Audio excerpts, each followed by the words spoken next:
देखिए, जो बांग्लादेश में जो जिस प्रकार से हालत बहुत तेज़ी से बदलाव कर रही है, ये भारत के लिए एक बहुत चिंता का विषय है, इसमें तो कोई शक नहीं है।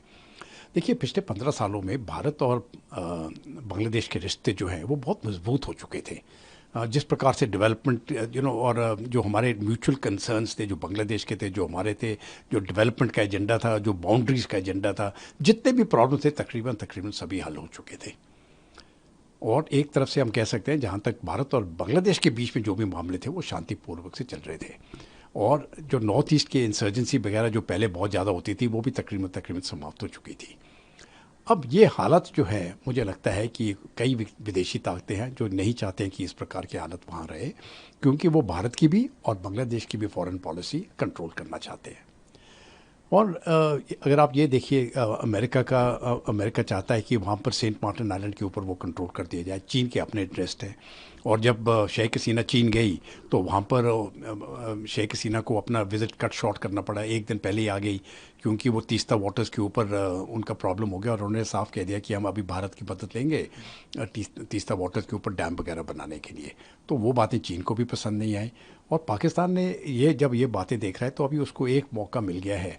पाकिस्तान की हालत खुद ही बहुत खस्ता है, लेकिन अभी जहाँ पर भी दूसरी तरफ से प्रॉब्लम हो रहा है, वो अभी देखता है कि मैं यहाँ पर भी कुछ हाथ फंसा सकता हूँ।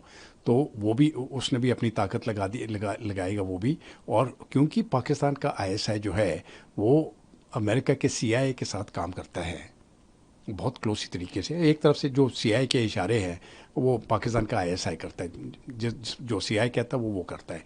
तो ये जो रिलेशनशिप है, ये मैं समझता हूँ ये और कॉम्प्लिकेटेड होती जाएगी।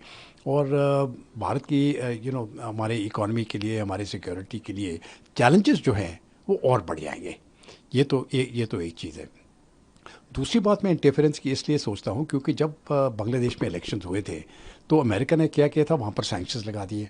जो अवामी लीग के कई लीडर्स थे उनके ऊपर सैंक्शंस लगा दिए। और वो सैंक्शन लगाने की कोई ज़रूरत नहीं थी, क्योंकि लेकिन अमेरिका का इरादा था, वो बीएनपी को सपोर्ट कर रहा था। और बीएनपी को इसलिए सपोर्ट कर रहा था, तो वो क्विड प्रो को जो उन्होंने किया होगा कि फॉरेन पॉलिसी के मामले में जो बीएनपी है वो अमेरिका के इशारों पर चलेगी, जो शेख हसीना नहीं चल रही थी। शेख हसीना इंडिपेंडेंट पॉलिसी चला रही थी। तो जो बड़े देश हैं वो तो यही चाहते हैं कि बाकी कठपुतले की तरह रहें, जो हम कहें वो कहें, उसी प्रकार से कार्रवाई करें। तो वो होने वाला नहीं है, तो वो वहाँ पर नहीं हो रहा था। और इसलिए मैं समझता हूँ कि ये जो स्थिति है वो वहाँ पर आ गई है। जहाँ तक बांग्लादेश के आर्मी चीफ की स्टेटमेंट है, उन्होंने तो साफ कह दिया है कि अ, शेख हसीना ने रिज़ाइन कर दिया है और वहाँ से बांग्लादेश से निकल चुके हैं। हमारी रिपोर्ट्स के अनुसार वो अगरतला आ चुके हैं, शेख हसीना अगरतला आ चुके हैं। तो सरकार जो है बांग्लादेश की वो इस समय पर समाप्त है।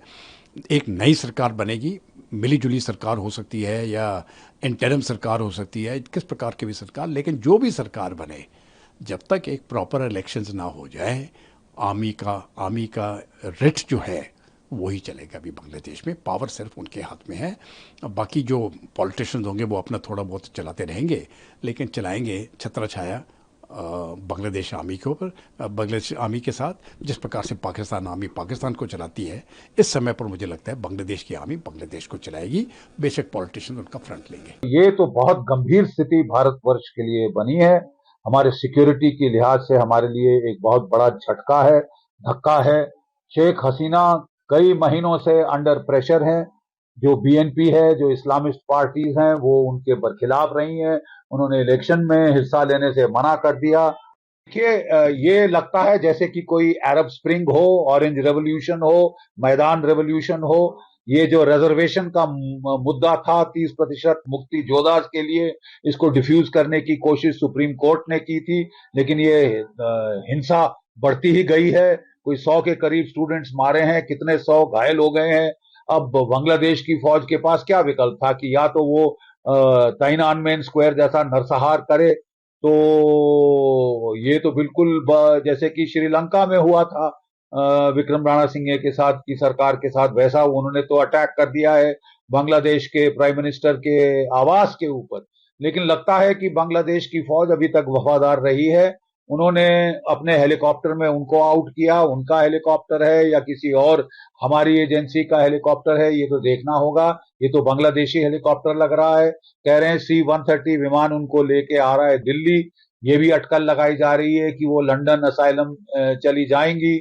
और जो बांग्लादेश का चीफ है उसने आके ऐलान किया है कि शायद वो मार्शल लॉ इम्पोज करेंगे कि क्या, लेकिन वो कह रहे हैं कि 48 घंटे में एक नई सरकार का गठन होगा और वो प्रेसिडेंट साहब के साथ हैं।